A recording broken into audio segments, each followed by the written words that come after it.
Good morning and welcome back to English 1150. I hope you had a great weekend and I'm excited to work with you this week thinking about plot and viewpoint. I have only good things to say about last week and how well you've all followed instructions, including posting your About Me /introduction pages, contributing to the Google slide deck, and also adding to our collaborative reading document. I'm so thrilled with the feedback that I've gotten and that you've given to one another. A few quick notes about Unit 1, just a brief recap. Um, Thank you for revisiting the section on theme for our Unit 1. Again, theme is the sort of idea or thread of ideas that underlie the story. A little bit different than the subject, which can be expressed in a simple word or phrase, but a theme is expressible as sort of a complete sentence, a complete sort of thought. Death may be a subject, but what one says about death is the theme, which may be expressed perhaps in the sentence, each time a friend dies, a bit of oneself dies as well. So thinking about what is a theme, how does that hold sort of the story together? And this week we're going to be moving into thinking about plot and viewpoint. So just as theme is the thread of thought that binds all elements of the narrative, plot is the thread of actions that carries the story um, to exemplify the theme.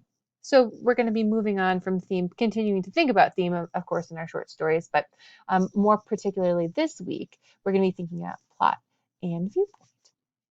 A few highlights from our terms and concepts slide deck. Bravo for figuring this out so well. I'm really thrilled with all of your work. Tim, you brought up Star Wars and this idea of excessive pride, which we can also call hubris. And Abby, the good place, you were pointing out this idea of redemption. Alexandria, you mentioned Downton Abbey, this idea that social status does not mind your worth. So that's another great theme you're choosing here. Caleb, um, start with why you chose a theme. I'm sorry, I can't remember it off the top of my head, by Simon Sinek, and this idea that leaders aren't born, they're made. Thank you for that. And Brendan, The Way of Kings, you pointed out this idea of honor. Shreya, you pointed out The Secret Life of Bees and how making mistakes is sort of integral and important to being alive and to being human. RJ, you pointed out a film, Inglourious Bastards, and this idea of common sense, or perhaps I'd suggest like how strategy or calculation or forethought is an important tactic, especially if one's going into an ambush. And then lastly, Joe, you've included The Dark Knight and this idea that you can't solve every problem or one person can't fix everything. I like that you've kind of included both of those there. So thank you. Thanks for setting the tone on this very first week. Some great work. A quick overview of our Google document will show us that there was a very robust conversation happening in the margins here as well. So thank you for bringing up, I was especially pleased with sort of our discussion of attire, of dress, and so how that's interesting. John Cheever in his essay talking about short stories points out, what he's wearing and when. And so I asked you to think about that theme of movement and also this theme of memory that we're experiencing as we read through his description of what a short story is. There's also a nice conversation thinking about what does it mean that he calls a short story a lemon. And so we have some great conversations happening from Brendan and Caleb and Abby on this point as well. So thank you so much for collaborating. I hope that you find it really helpful as you're reading along, maybe first for content, first for plot and sort of basic structure, but then following that up with these comments and sort of these little detours, if you will, as you're reading along. I like this to end sort of our discussion on Unit 1, thinking about short stories and this nomadic nature of them. We'll be reading Guy de Maupassant's The Necklace this week. And so what exactly do we see in terms of movement in that story? And I think there certainly is some movement, but where does that occur and how? In the short stories, Cheever writes, my esteemed colleagues and a few of my own, I find those rented summer houses, those one-night love affairs, and those lost key rings that confound traditional aesthetics. We are not a nomadic people, but there is more than a hint of this in the spirit of our great country. Short story is the literature of the nomad. So thinking about what is a nomad and why is a short story the literature of a nomad? That's something we can continue to think about as we move into Unit 2.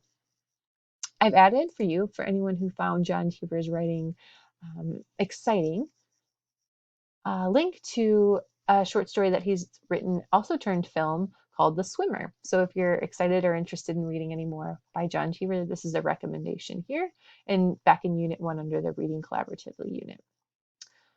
Last but not least, thank you so much for your fabulous introduction pages and for posting those links. Um, Really great job following instructions here, clicking on the link to post in the discussion board, and then also replying so kindly and generously to your peers. I'm really happy. This is a great section, and you guys are really, really motivated. So thank you for that. Your pictures are great, your content was excellent, and your feedback and replies were really thoughtful and supportive. So thank you for those. Um, I have an extra credit that you may be interested in completing this week under Unit 2.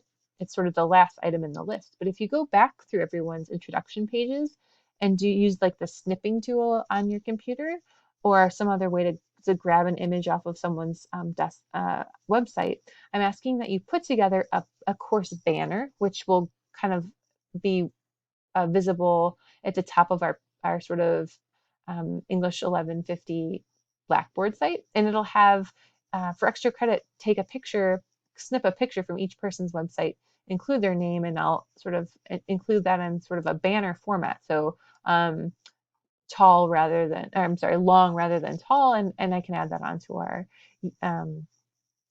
COD Blackboard page. So welcome to Unit 2. I'm going to give you a brief overview of what we're going to be looking at this week, which I'm really excited about. We're going to be looking at Guy de Maupassant's The Necklace, La Perruque. It's written in French, of course. Guy de Maupassant was actually born in Normandy, and so he's a 19th century writer. He was born in 1850 and died in 1893, so not too old in his life. His writing is characterized by compact and dramatic narrative lines. And so you'll notice in the story it's very minimalistic. Um, he has been critiqued as saying, he's not always properly understood in terms of, there's this lack of a sentimentality towards his characters, or that's what he's sort of been described as having. And in his depiction of, like, for example, the little clerk's wife in the story that you're going to read, The Necklace. I wanted to give you just a little background on Maupassant and how he talks about his writings. He has a commentary that he wrote in 1888 that talks about his strategies for writing fiction. And something he says specifically, since we're looking at thinking about plot this week, this is a brief excerpt that I'd like to share with you.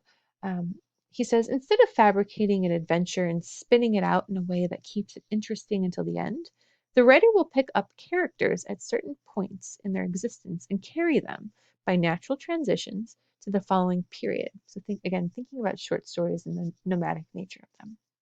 He will show how minds are modified under the influence of environmental circumstances and how sentiments and passions are developed. In this fashion, he will show our lives, our hates, our struggles, and all kinds of social conditions, and how social interests, financial interests, political interests, and personal interests all compete with one another. The writer's cleverness with his plot will thus consist not in the use of sentiment or charm in an engaging beginning or an emotional catastrophe, but in the adroit grouping of small constant facts from which the writer will grasp a definitive sense of the work. The author should know how to eliminate even the minute and innumerable daily occurrences, all those which are useless to him. He must emphasize those which would have escaped the notice of less clear-sighted observers, which give the story its effect and value as fiction. So again, thinking about what is fiction and how is that sort of an important, how does short story reflect fiction, reflect reality? Maupassant says, each of us makes individually a personal illusion of the world. It may be a poetic, sentimental, joyful, melancholy, sordid, or dismal one, according to our nature. The writer's goal is to reproduce this illusion of life faithfully, using all the literary techniques at his disposal. So what kind of literary techniques is Guy de Maupassant using? And specifically this week, I'd like you to look, here's the sort of original picture that appeared with the short story in Gil Blas, a Parisian literary periodical. Again, so this is one of our older short stories, one of the older ones we'll read in class. Um, and so specifically focusing on the tools of short story, what is the kind of narrative structure in this particular short story? And what can we say about point of view or viewpoint, either the characters or the narrator? Talk a little bit about that. I'd like you to read pages 40 to 43 and page 54 in our book of literary terms, and click on our shared Google slide deck as you did before. And this week you'll notice that we're going to be talking about, I want you to just define one of the terms using our textbook, our linked textbook, and providing an example of that particular definition, an instance from the short story that you're reading this week from The Necklace. So quote it directly. So plot, give a brief description of what plot is, and then give us an example of what plot might look like or consists of, for example, in The Necklace. After you've done our literary terms activity, please go down and have take some time looking at The Necklace. So having become familiar with the terms and concepts, become familiar with what is viewpoint and what is plot, I'd like you to read through the short story, both for meaning, but then to do two activities. One, by Wednesday, of course, just contribute to um, add one or two comments and have the comments feature, for example, one hyperlink that will help your peers think about plot and or point of view. And so this hyperlink can be really anything you can find creatively to sort of represent these short story characteristics. The hyperlink may include an explanation, a link to a picture, a song, or other related material to plot and or a viewpoint. Um, and so have this link sort of be related to something that's happening in the necklace, but something that's also illustrative of what exactly plot or viewpoint look like in the story. To add a hyperlink, you can just simply right click on the word as you were doing before and adding a comment. And then you can simply, instead of, typing in the comment, you can copy and paste the link that you'd like someone to follow up with. The other thing I'd like you to do this week is to just add one comment that defines an unfamiliar word. So it doesn't have to be anything really, you don't have to make a sort of substantial comment in the sense of content, but really just picking out a word, thinking that Guy de Maupassant's story was written in French and then translated. Some of the language becomes a little bit archaic, especially in this particular translation. So what are some of these words? What are some of these concepts? Just define one of them. And then by Friday, if you could just comment on two of your peers' posts within this shared Google Doc, that would be fantastic. I think let's continue the conversation that way. The last activity this week is to continue to build out one more page. So you did a wonderful job building out the introduction and or welcome and or about me page. This week, I'd like you to build out a page that's called Unit 2, Guy de Maupassant's The Necklace. And then once you to pick out, you get the freedom of sort of choosing whichever question you'd like to answer. Read through these three questions, and then I'd like you to add along with one of those questions, just a brief response, maybe 4 to 5 sentences. It can be longer than that or shorter than that. Just make sure that you're sort of answering the question as fully as possible. But I'd like you to take a picture that you yourself have taken that connects, responds, or supports in some way the answer to one of these questions above. And again, these questions are directly related to what's happening in the necklace. So why do some people seek to own clothing or jewelry that's beyond their means to afford it? Have you ever had an experience buying or borrowing an item of apparel that was either very expensive or very desirable? What happened, if anything, did you learn from the experience? And our question 3, are esteemed objects that are attained with difficulty positive forces of temporary elevation or ultimately damaging? So your choice. Choose one of the following questions to answer. And please make use of the short story by quoting it if possible. So that'll be due by Friday, the initial post with the link to that new site. And again, here's the instructions below on how to add an image into the site. And by Friday, just respond to 2 of the posts in your discussion board. And remember, to get to the discussion board, you simply have to click on, you'll notice that this sort of indicator is different from here. So I hope you have a fantastic week working on this specific project.